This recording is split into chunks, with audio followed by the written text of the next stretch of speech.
Hello, this is week 9, and this is big updates on the Drosera Obscura project. I've been working on the bionic neck concept, getting it to work in stages, and now we're getting it to where it's on a rollable platform.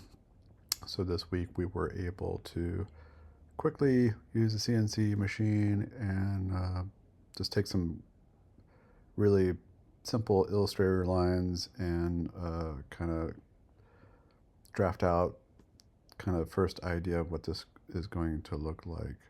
So it initiated from those drawings, and then everything kind of snapped together, thank goodness. Used an old rig from the piece of plywood we had earlier.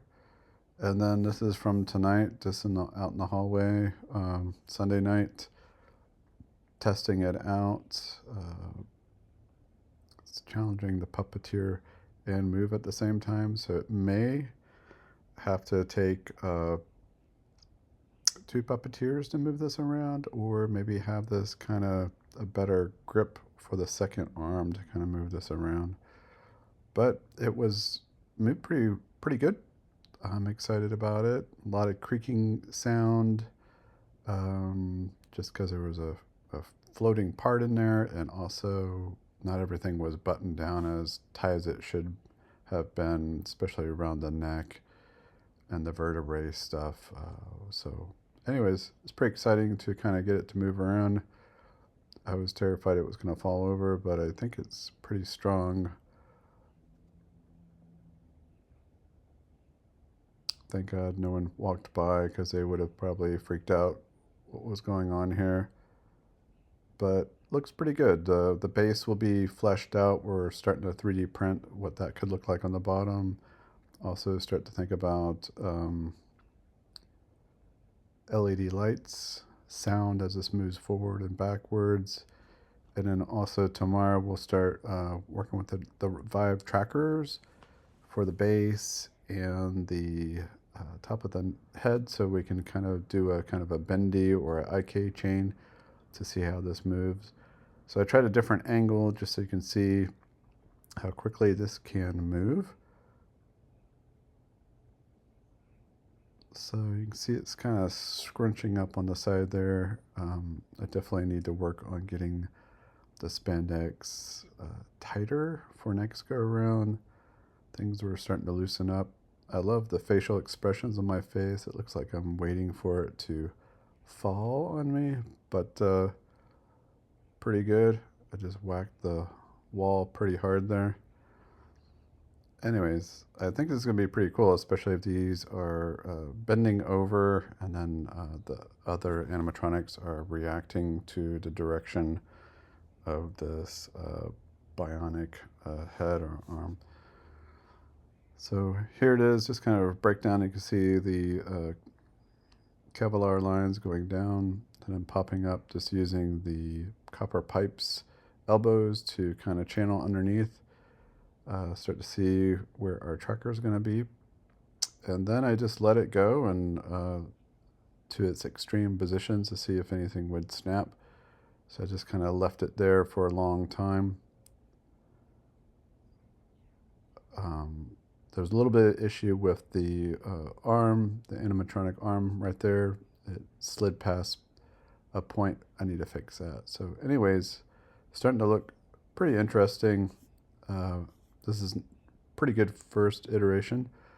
So now we've got Matthew's new boards. These are the bottom boards. We just received them. Dungsu will start to test them on Monday. Get the correct Wi-Fi board or feather board. And then here's Jason with the update of our cave. So it's starting to look pretty cool. Kind of these apartments in the background will probably start getting into decay a little bit more. Maybe leaning a little bit more. We've got our emissive plants there that Jason and also Matt have been working on. So this is what it looks like. Once you hit the play button in Unreal, you start to see the lights come about, start to see some concepts of these light orbs are indicating of the other iPad in the room. So you can look into a scene and see where others are. Starting to see a sense of animation with the robot in the background. So hopefully we'll have 5 of those going shortly. So pretty exciting. We are going to keep updating the head design. That was our first iteration that you saw earlier. And then Matt's been working on some sketches. Some of them are pretty far out there. And just trying to come up with something different. Maybe not so symmetrical, but maybe asymmetrical. So we're starting to kind of focus toward this one. And then also from that shape, these flanges off to the side remind me of oysters or barnacles. So these will be printed out very thin and in lightweight. This is what it looks like modeled in Blender. And so we're just taking that over and bringing it over to the library, getting it to the software here.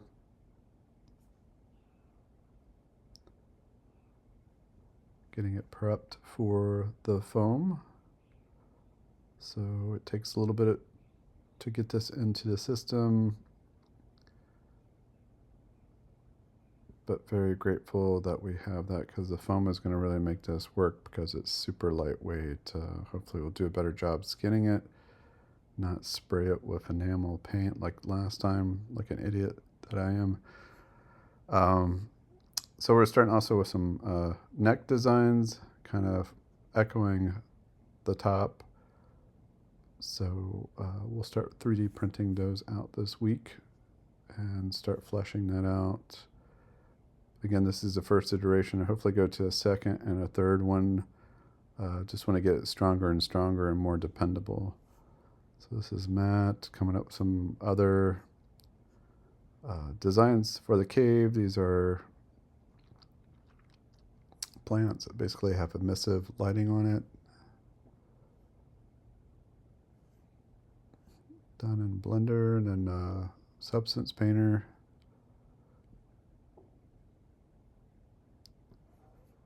And then we have Sydney doing our gimbal concept design.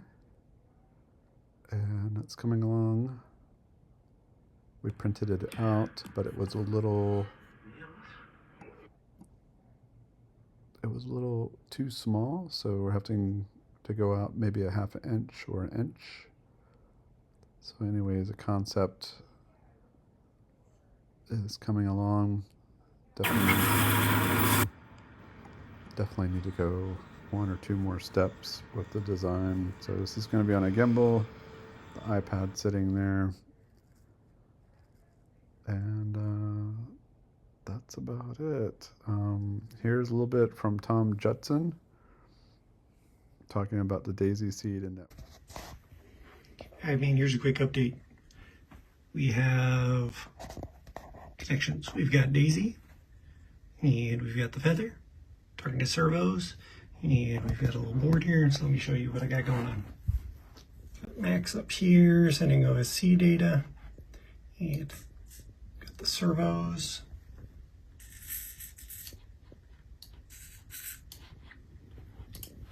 We've got a display that we can show here that will give us the info we need.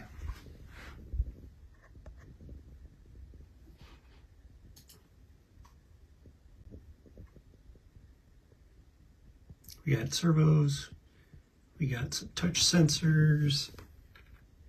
So you can see that, we can set that up here so we can see what's going on. We've got the haptic feedback as well, which is over here.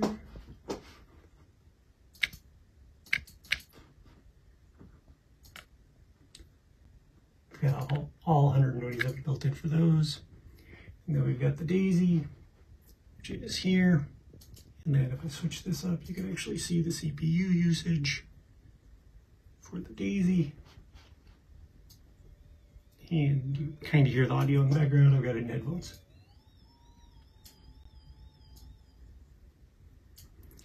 And all of that is connecting and working and going via OSC using Max at the moment.